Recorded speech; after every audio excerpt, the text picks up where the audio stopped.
Involvement of the Army in the fisheries sector through Fisheries Protection Unit has on several occasions been a scapegoat to the increasing crimes related to the fisheries sector in Uganda. The alleged offences involve mishandling and compromise of the fishing activities in various water bodies of Uganda.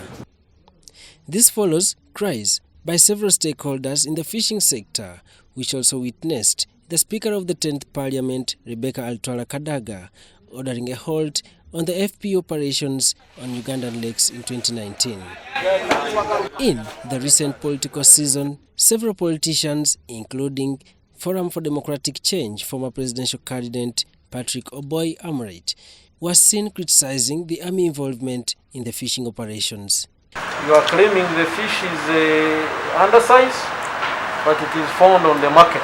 Now, a committee led by the Chief of Staff, Land Forces of the Uganda People's Defence Forces, Major General Leopold Chanda, has met leaders of the several fisheries organizations in Uganda to discuss modalities of working with Fisheries Protection Unit, FPU, and harmonizing on the operations of the different fisheries organizations so as to improve on the fish stocks in the country's lakes amidst reports of re-emergence of illegal fishing practices that is threatening the fishing industry. You get to understand that we are doing it for the good of all of us, and we are not targeting any of these associations. The leaders observed that since the political season in the country, there had been significant reduction of the fish output from the lakes due to politicization of the operations of the FPU. Very true.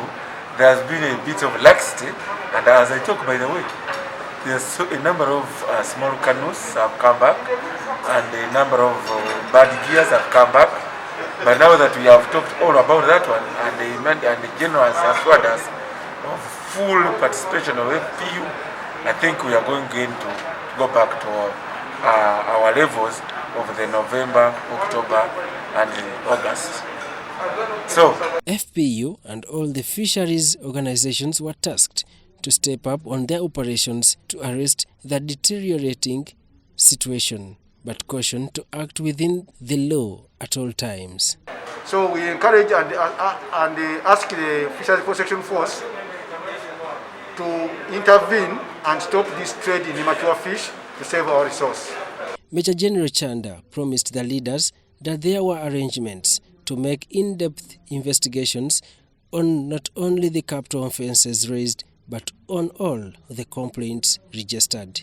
We also would like to hear from you the challenges faced during the operations of the FPU personnel, both on your side, how you interact with them, but also what you have observed.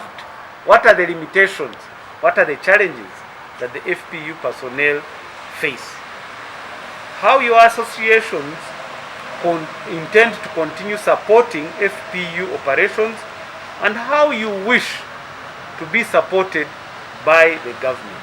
General Chanda said the day's meeting was also aimed at bringing to light the procedures for operating with FPU personnel and establishing challenges involved in operating with FPU and mapping a way forward for improving the fishing industry in general.